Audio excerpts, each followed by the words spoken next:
Boa noite, amigos. Estava já na sala lá durante a abertura e aqui também, pensando uma coisa que quero compartilhar com os amigos.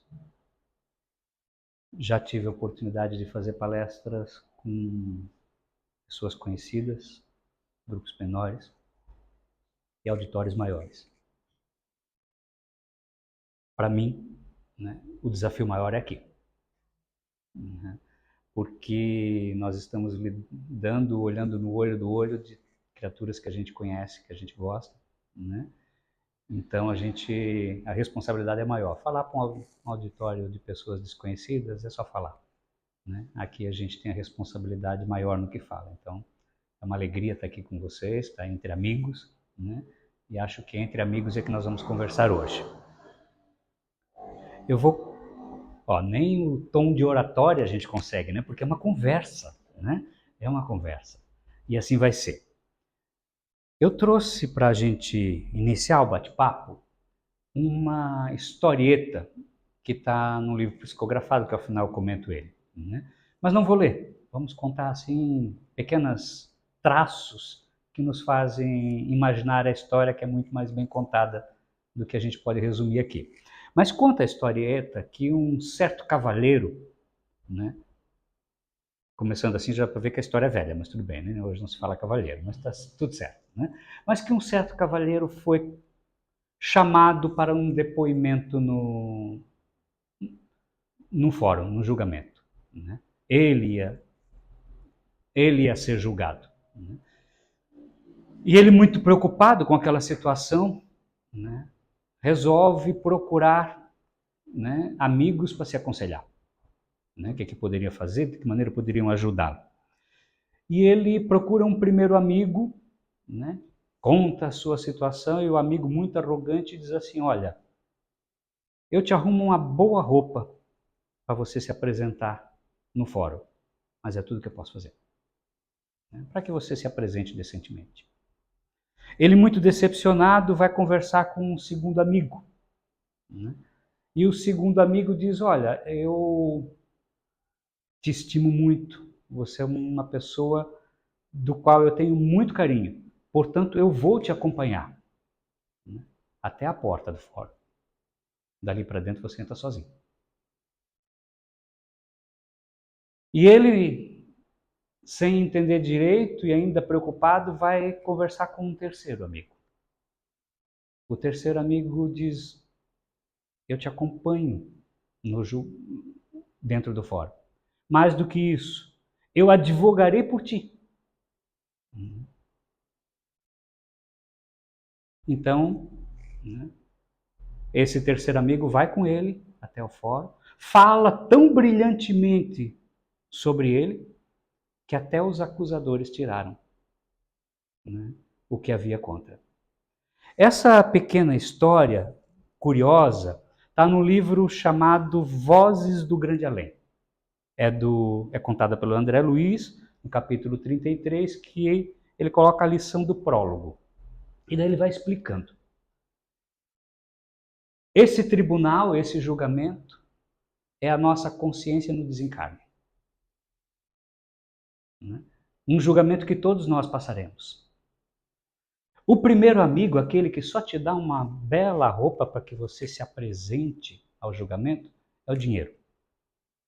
Ele pode te dar uma apresentação boa, né? Te dar até um excelente funeral, mas é só isso, né? Não comparece no julgamento.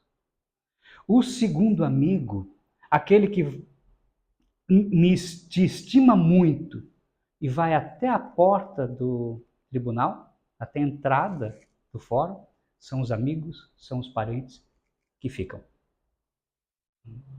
Vão no máximo ao teu funeral, mas dali em diante a trajetória é tua, é o teu caminho.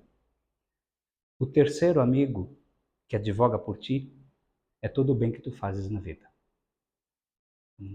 E este te acompanha de tal forma, né, que se tiver o que falar de ti, te absolve. Absorve da tua própria consciência. Essa pequena historieta me dá uma abertura para a gente conversar um pouco sobre esse tema que nós escolhemos, e podem os amigos acharem um pouco estranho no início, porque nós tiramos esse tema dessa passagem aqui, lá de João, né? E como vocês têm boa memória igual eu, vocês nunca mais vão esquecer, porque é João capítulo 10, versículo 10. Se vocês esquecerem o versículo, vocês vão lembrar do capítulo. E se vocês esquecerem do capítulo, vocês vão lembrar do versículo. Então ninguém mais esquece de onde está essa passagem. João 10, 10. Né? Eu vim para que tenham vida e a tenham em abundância. E daí eu tirei vida em abundância.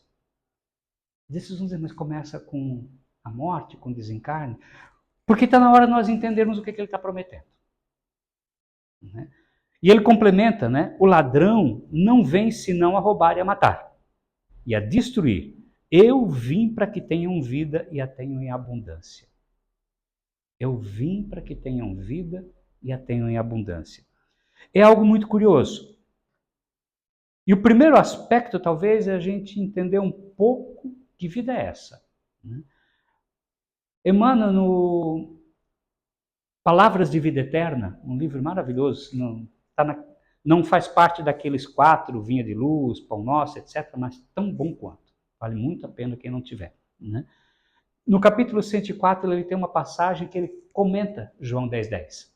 Tá? E ele coloca como título, Existimos. Também não vou fazer leitura, vou só fazer uns comentários. Ele começa assim, ó, existem todas as criaturas saídas do hálito do Criador. Aí ele começa daquele jeito que o Emmanuel fala, né? Começa a fazer exemplos. A pedra existe, a planta existe, o animal existe, nós existimos. Existe qualquer coisa que foi criada pelo Criador. Mas no sentido espiritual, comenta Emmanuel, no entanto, viver é muito mais do que existir.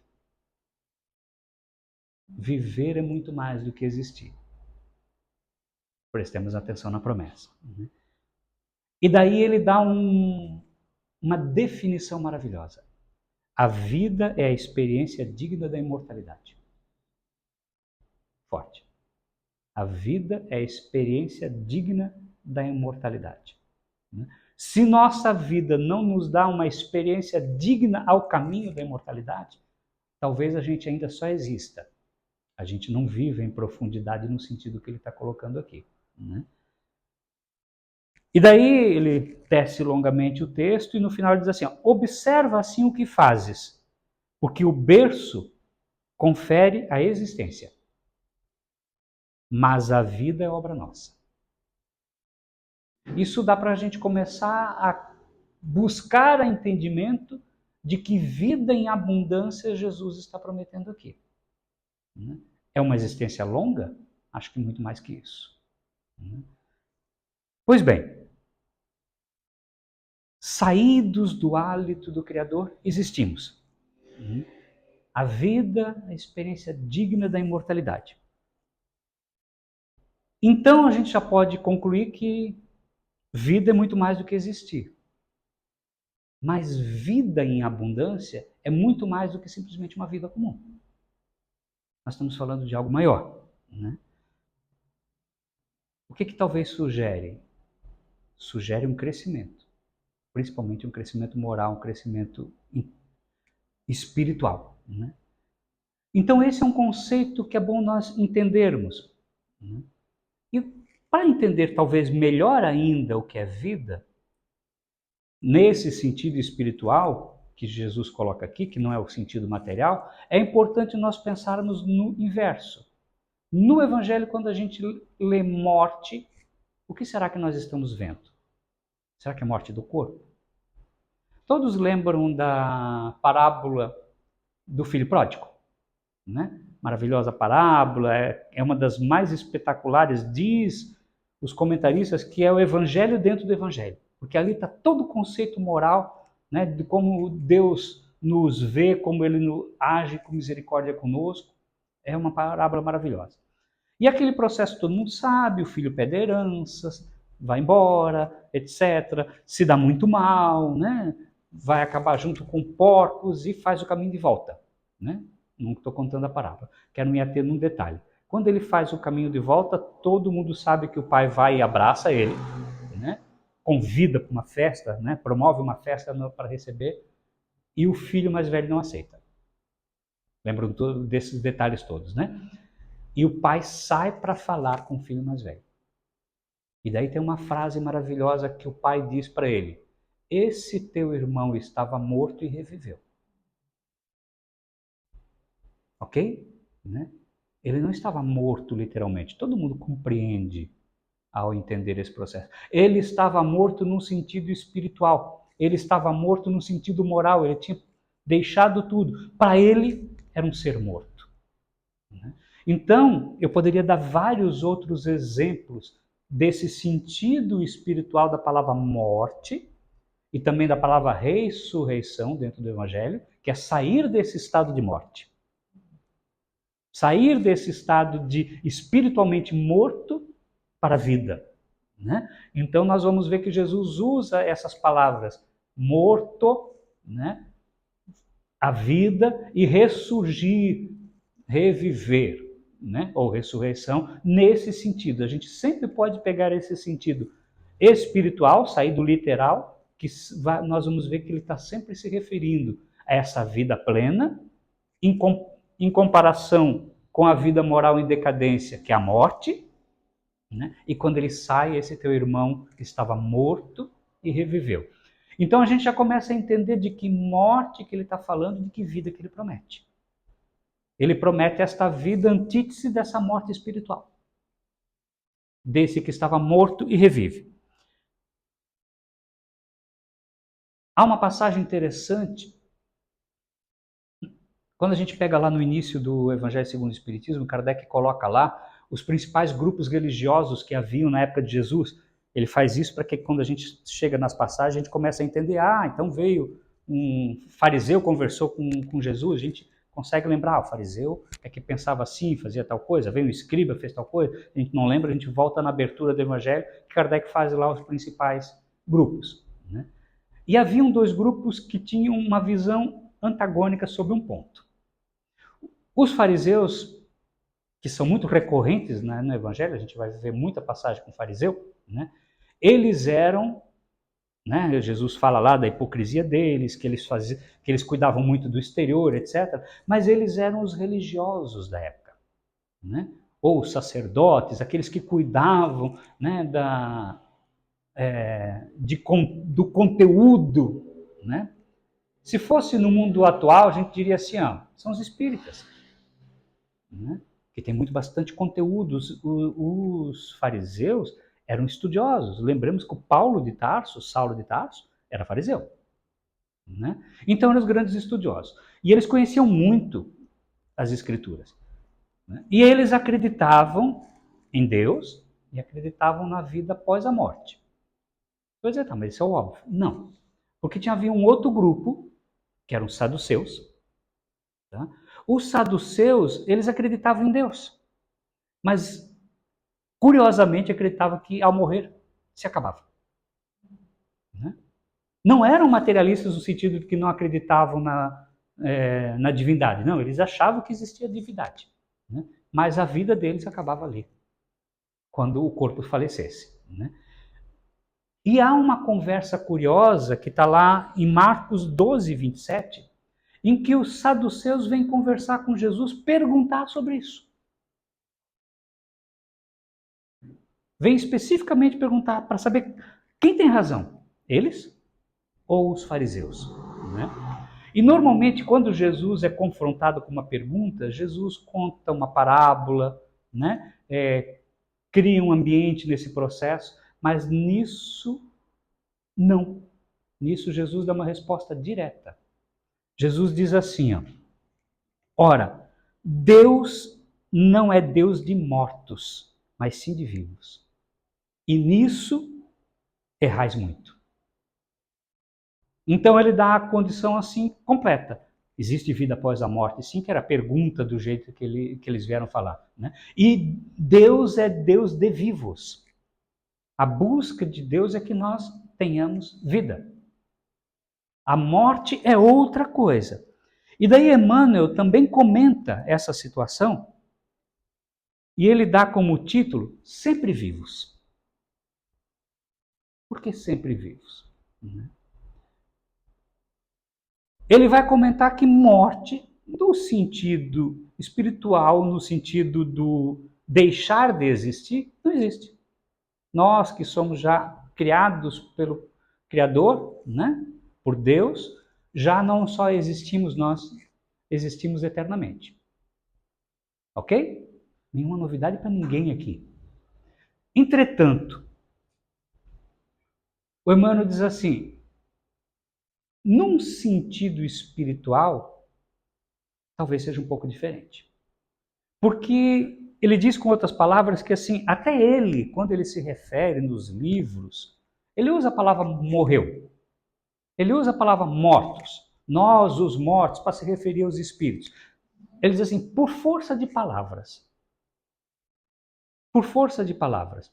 Porque eles não se sentem mortos. Para se comunicar conosco, acabam usando esses termos por forças de palavras. Né? Mas ele diz o seguinte, que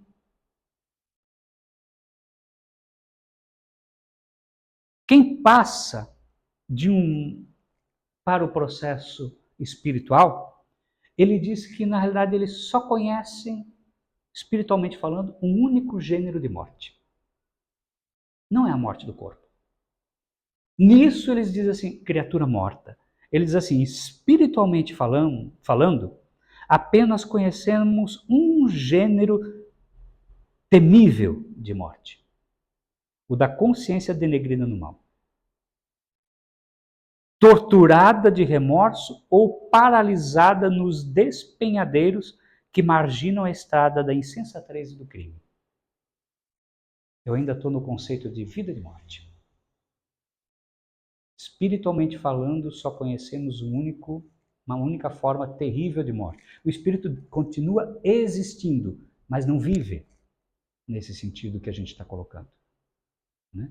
Não deixa de existir. Não é a morte no sentido de deixar de existir, mas espiritualmente falando está morto. Lembremos da parábola do filho pródigo. Esse teu filho estava morto e reviveu. Então esse conceito dessa morte moral, dessa morte no crime, é que eu gostaria que a gente tivesse muito forte na nossa consciência para nós entendermos quando Jesus está falando de morte, quando ele está falando de vida, né? E quando ele está falando de ressurgir ou de ressurreição. Guardemos, diz Emmanuel, a lição do Evangelho e jamais esquecemos que nosso Pai é Deus de vivos, imortais. Ele está comentando a questão dos saduceus. Né? Deus é Deus de vivos. Mas, às vezes, essas criaturas, mesmo existindo, estão mortas. Fizemos essa introdução pequena para que a gente se concentue, espiritualmente falando vida, espiritualmente falando morte, que não é existência. É conceito moral. Então, para nós talvez já esteja claro que a vida após a morte física, né? É algo tranquilo para nós. Como isso já é algo tranquilo e já não há numa palestra entre amigos que ficar trazendo o conceito tão óbvio da doutrina espírita, eu gostaria de dar um passo adiante e convidar os amigos com muita humildade, com alguma ousadia, né? Convidá-los para um exercício. Né? Eu garanto que não machuca, não cansa, né? Pode ser um pouco desconfortável. Né? Vocês topam? Sim. Vocês podem ficar do jeito que está, não há necessidade de comentários, né? Mas um exercício que eu gostaria que vocês mergulhassem em profundidade. Né? Então, para começar esse exercício, nós vamos fazer o seguinte, algo muito simples, né? Tá na imaginação que a gente consiga fazer. Eu gostaria que vocês verdadeiramente pensassem que agora vocês estão desencarnados. Consegue fazer isso? Desencarnados. Eu posso dizer de outra forma, bater as botas, né? Vestir o paletó de madeira, no caso dos homens, vocês podem botar o nome que quiser, tá? Mas eu gostaria que realmente a gente pensasse como se isso fosse uma realidade e mergulhássemos no exercício mental. Eu estou desencarnado. Por que isso? Porque certas coisas a gente tem uma visão melhor mudando de ponto de vista. Né? Qualquer um de vocês depois vem aqui na frente e olhe para o público. É bem diferente do que está sentado aí me olhando. Né? Mesmo ambiente, só 2 pontos de vista. Né? Aqui todos os olhinhos virados para mim, pelo menos eu espero. Então as coisas mudam simplesmente porque a gente muda de ponto de vista. A gente é o mesmo, mas o ponto de vista é outro. Então vamos imaginar assim, ó, que faz mais ou menos uns 2 meses, tá bom assim, 2 meses? Combinado? Põe na mente, faz uns 2 meses que aconteceu. E que agora não é 8h25, 8h26, agora é mais ou menos umas 2 da madrugada. Né? A turminha dos encarnados já foram embora faz tempo, está todo mundo em casa. E a casa espírita, como é um ambiente, né, de muita luz, de muita paz, de muita harmonia, né, foi o ambiente escolhido pela espiritualidade para vocês virem aqui ouvir uma palestra. Né? Mas vocês estão ouvindo essa palestra depois de desencarnar. Tudo bem? Ok? Então tá bom. Então você está assistindo essa palestra no plano espiritual. Provavelmente não com o Murilo. Né? Isso não faz diferença. Como é que é estar desencarnado?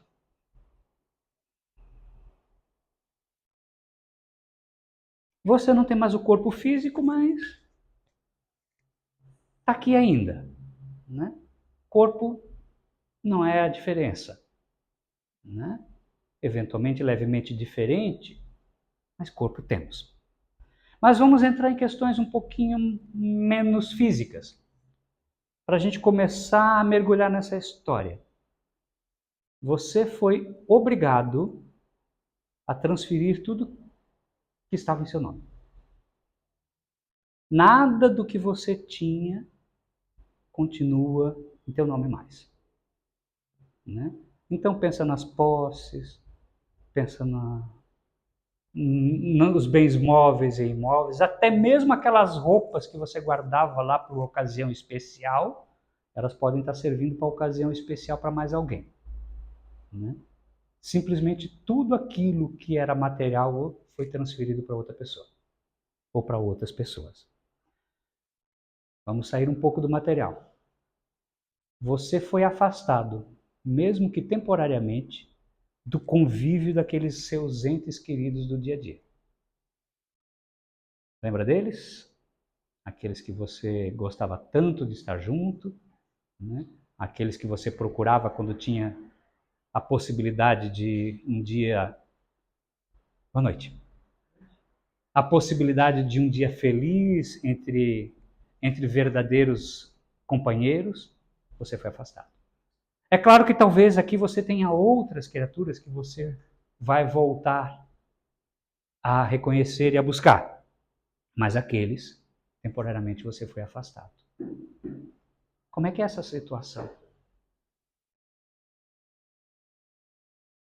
Pensando nisso, uma pergunta. O que você gostaria de ouvir numa palestra? Que a vida continua depois da morte?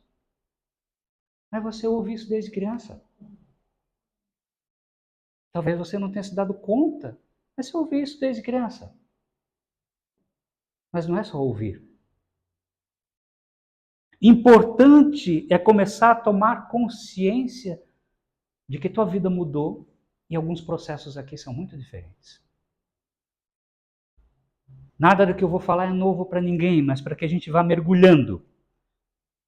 Você deve ter percebido que você está numa outra sociedade. Não funciona mais do jeito que você estava acostumado a lidar no teu dia a dia. Essa sociedade aqui é dividida mais fortemente do que na Terra. Ela é dividida em agrupamentos. Porque você começa a observar, quando você tem essa possibilidade, que aqueles que eram alcoólatras estão todos lá, juntinhos. Aqueles que eram usurpadores, arrumaram um monte de usurpadores para estar juntos. Você começa facilmente a perceber que as coisas aqui realmente funcionam por sintonia. Criminosos não vão estar rodeados de pessoas bondosas no seu dia a dia aqui. Não enquanto estiverem com a consciência do crime. Mas fica calmo, né? Você está numa palestra espírita, então já é um bom sinal, né? Já é um bom sinal. Você já concluiu então que a vida é incessante, é eterna. A morte tirou o teu corpo físico, tirou os bens, tirou o contato com as tuas pessoas no dia a dia, mas você continua a viver. Você continua a existir. Nem o engano de quem tirou a vida pelo suicídio tirou essa possibilidade de existir.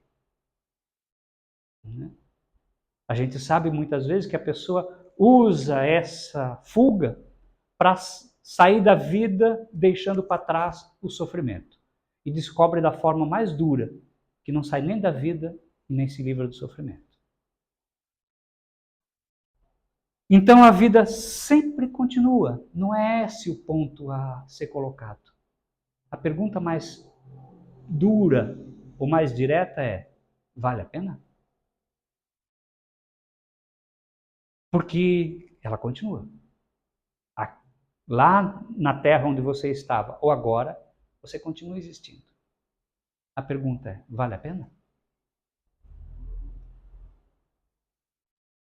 A sua vida é plena, é abundante, ou ela é de dor, de sofrimento e de lágrimas? E esse é o ponto. O que temos e o que carregamos? Cada um de nós acha, quando vai se autodefinir, que somos uma série de coisas exteriores. Certa vez eu li um texto muito interessante que a pessoa chegava para alguém e dizia assim: defina-se. E a pessoa dizia: eu sou médico, sou empresário. Eu não perguntei qual a sua profissão. Perguntei: quem é você? Eu sou um homem de 58 anos, tenho 2 filhos. Não. Eu perguntei: quem é você? Eu sou espírita. Piorou. Porque tudo isso são onde eu me encaixo, onde eu estou. E essa questão de você ter desencarnado e estar aqui, você não é mais o médico, você não é mais a professora, né? Você não é mais empresário, advogado, você não é mais a mãe, você é a mãe que foi. Sempre vai ser aquela criatura que você está lá, mas você não é mais aquela pessoa ali. Né? Você desencarnou com X anos, você não vai contar que agora você tem 110, 120, 130. Nada disso define mais você. Né? Quem é você? Quem é efetivamente? Quem você é? E daí nós vamos começar a compreender que a única coisa que nos define efetivamente é o que a gente sente. São os nossos sentimentos. Isso nos dá a nossa identidade. Muito mais do que os rótulos onde a gente se vincula e etc. E muitas vezes aquilo que a gente considera que efetivamente é a nossa identidade, que é a nossa exteriorização intelectual, é roupa, é roupagem para os nossos sentimentos. Querem ver? Quantas e quantas vezes, quando você estava sentindo uma raiva por alguém, você tinha todos os argumentos para mostrar o porquê que você sentia aquilo. Quando você gostava muito de alguém, você tem todos os argumentos para dizer por que você ama aquela pessoa. Mas é só argumento intelectual para exteriorizar o sentimento. O que define realmente é o que eu estou sentindo. Todo o resto nós criamos ao nosso redor para poder dar justificativa, ambientação para aquilo que eu carrego internamente. Assim nós somos todos, homens ou espíritos. Né? É aquela situação que o pessoal fala, repete, né? Sintonia espiritual é igual sintonia, ondas de rádio, que a gente está numa determinada estação, está em determinada outra estação. O que define essas estações de sintonias é o sentimento. Eu posso ter intelectualmente muito a colocar, mas se os meus sentimentos são de ódio, etc., eu não vou estar aqui em cima. Eu não vou estar aqui. Eu vou estar naquela sintonia baixa, lá onde esses sentimentos estão. Então, a minha identidade, efetivamente, é os sentimentos. Né? Às vezes a gente oscila, mas a gente tem uma frequência média. É o que define a gente. Ou seja, é o que a gente irradia. A gente tem e a gente irradia. Aí nós vamos começar a entender por que aqui a gente está todo mundo junto, no mesmo grupo. Porque aqui não há como falsear isso. Quando nós estávamos lá encarnados, a gente entra num determinado ambiente, tomei banho, cheirosinho, né, pentei o cabelo, e vou num determinado local, sorrio, mas ninguém sabe, né, o quanto eu estou sendo falso, o quanto eu estou falseando uma situação para tirar benefício, né? Um quanto eu estou ali, todo mundo acha que eu estou bem, mas eu estou com muita dor interior. Né? Muitos de nós não percebemos, aqueles mais sensíveis percebem. Né? Mas nós, na Terra, falseávamos. E também éramos enganados por outros. Né? Criaturas muitas vezes próximos de nós que não nos toleram. Né? Mas que são todos sorrisos. A diferença aqui no plano espiritual é que não tem mais como falsearmos isso. Transparece por nós, por essas ondas, fisicamente pelo nosso perispírito. Então não tem jeito. Por isso que aqueles estão todos juntos lá no crime e a gente ao menos está aqui numa sala procurando aprender doutrina espírita. Né? Tem uma frasezinha, uma vez, de uma entrevista do Chico, que ele diz assim, que quando ele morrer ele vai para o umbral. Né? Ele diz que ele vai para o céu, né? Centro espírito umbralino. Né? Ele diz, o que vocês estão preocupados? Vocês vêm para a casa espírita porque vocês gostam de estudar? Ou você vem só falsear? Porque se você gosta realmente, e você for lá para o umbral, a primeira coisa que você vai fazer é o seguinte, vamos estudar espiritismo? O que é estudar espiritismo comigo? Vamos pegar o Evangelho segundo o Espiritismo?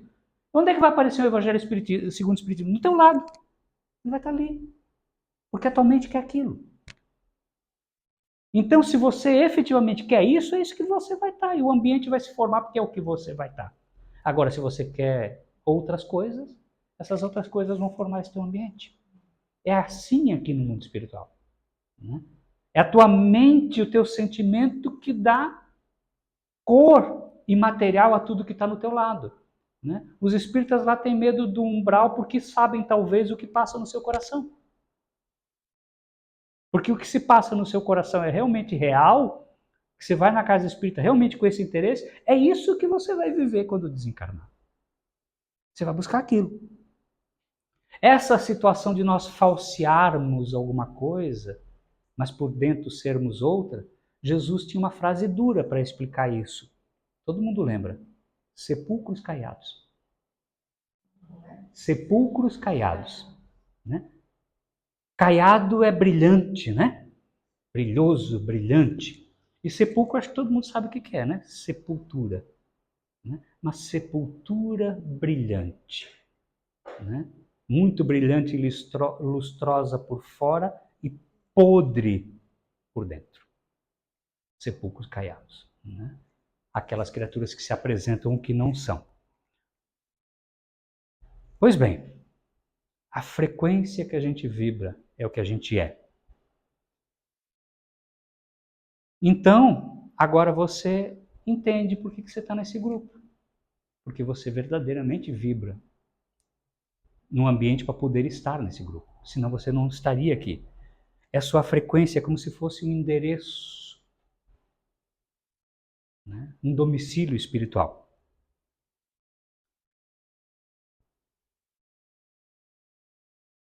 E há uma outra frase de Jesus que para mim define melhor ainda. Ele diz assim, ó, onde está o teu tesouro, aí está o teu coração. Portanto,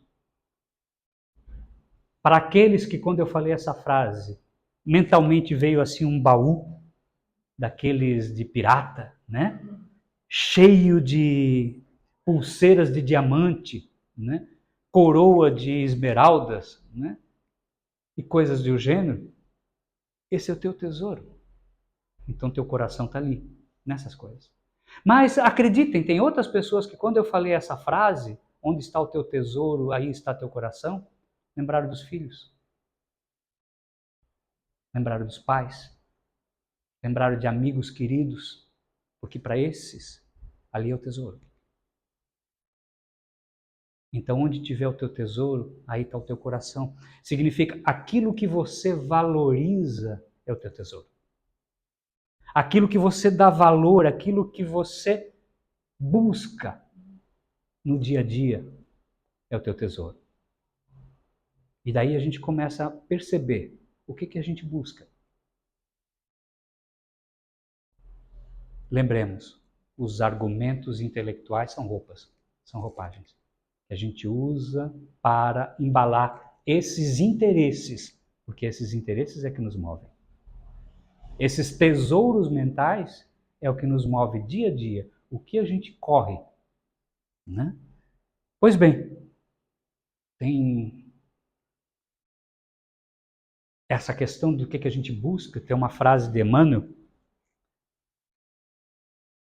se não me engano, Vinha de Luz, que ele diz assim, Vinha de Luz, a abelha se alimenta de mel, o abutre de cadáver.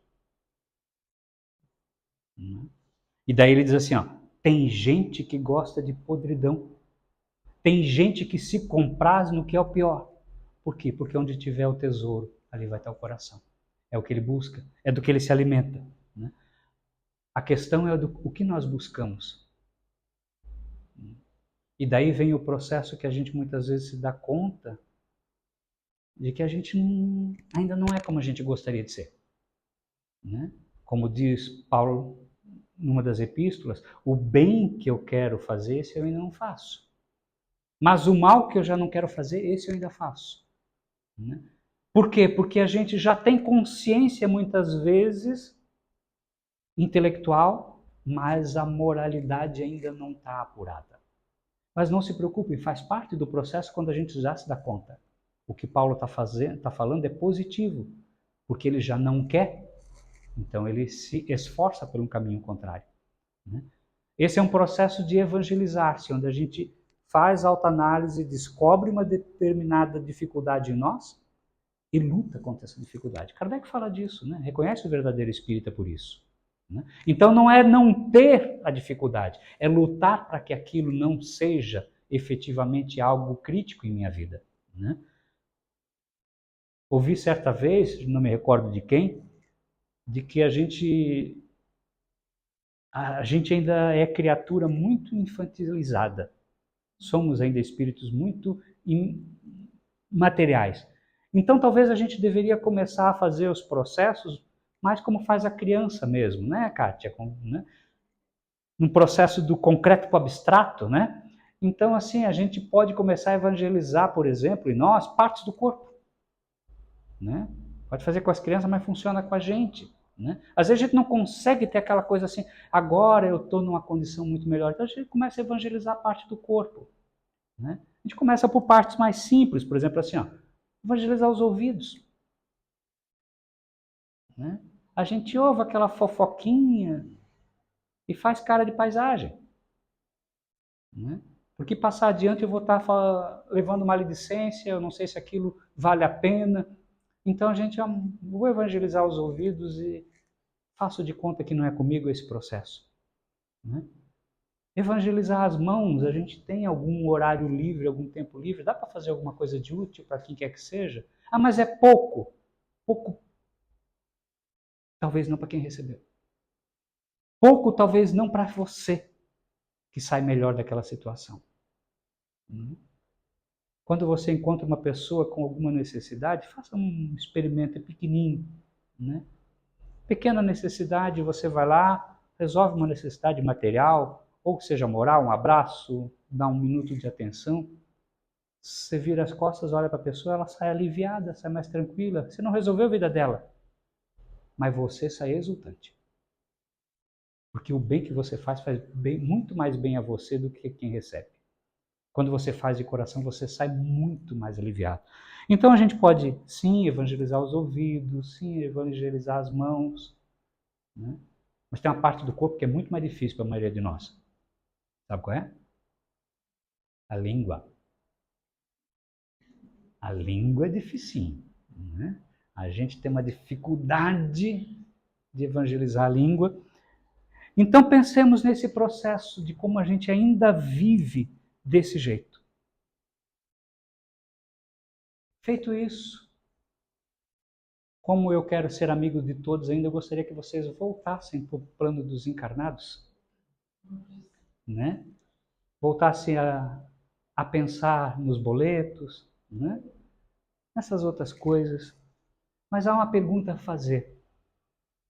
Ao estarmos naquele estado, para quem pensou realmente, para quem conseguiu viver, há uma pergunta a ser feita. Será que aquilo que te movia no dia a dia aqui tinha alguma relevância lá? Porque se tinha, você está no caminho certo. Agora, se tudo que te movia no dia a dia aqui vai ficar aqui, o que você está fazendo? Então pensemos no nosso dia a dia, não estou dizendo que a gente vai ser ermitão e deixar a vida material, não é nesse sentido. Mas se a tua vida é só isso, você simplesmente ela vai ficar vazia num momento desse. Porque você não está, nada do que você faz faria sentido. Então o exercício é nesse sentido. O que te move desde o que você acorda ao que você busca no final do dia, existiria depois do desencarne? Ou você está vivendo pelo momento material e nada mais?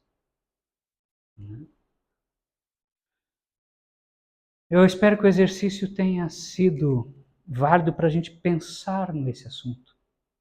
Porque a morte física, né? Não a morte espiritual que a gente estava falando, ela é algo muito curioso, né?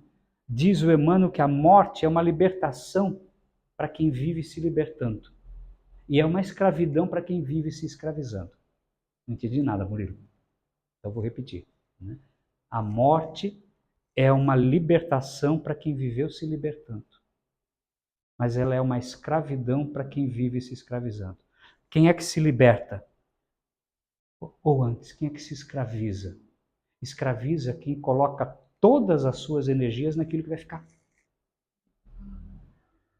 Porque quando ele deixa o corpo, ele deixa tudo que tem interesse. Então ele fica preso ao que estava aqui. Né? Sejam pessoas, sejam coisas, sejam cargos, sejam posições. Tudo aquilo que eu perguntei, quem é você? E vem essas coisas, ficam aqui. Então quem vive só para o que fica aqui, está se escravizando.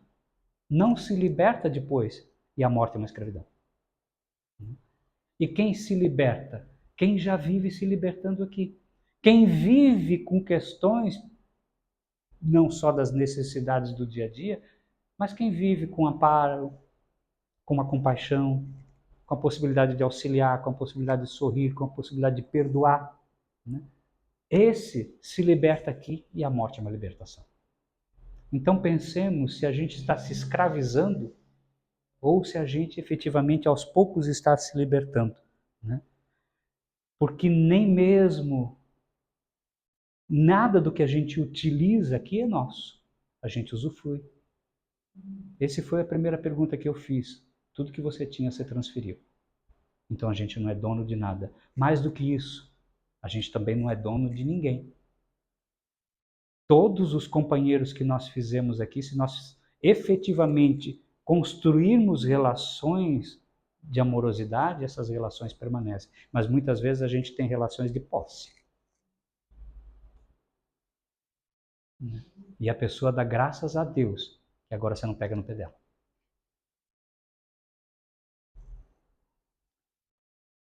Pois bem, a vida não cessa. A vida é fonte eterna e a morte é um jogo escuro das ilusões. Quem assistiu o filme, a primeira frase do filme Nosso Lar. Quem lê o livro, está lá logo na introdução também. Né? A vida é isso. A vida, efetivamente, é eterna. Né? Aquilo que a gente chama de morte física, ilusão. Mas a vida espiritual é muito mais do que a existência espiritual. Cerrar os olhos carnais, diz André Luiz no Nosso Lar, constitui a operação demasiadamente simples. O problema não é o morrer. Né? Quantas existências, quantos corpos, quantos séculos, quantos serviços, quantos triunfos, quantas mortes necessitamos ainda, começa ele perguntando no início do livro. Vida em abundância. Pois bem,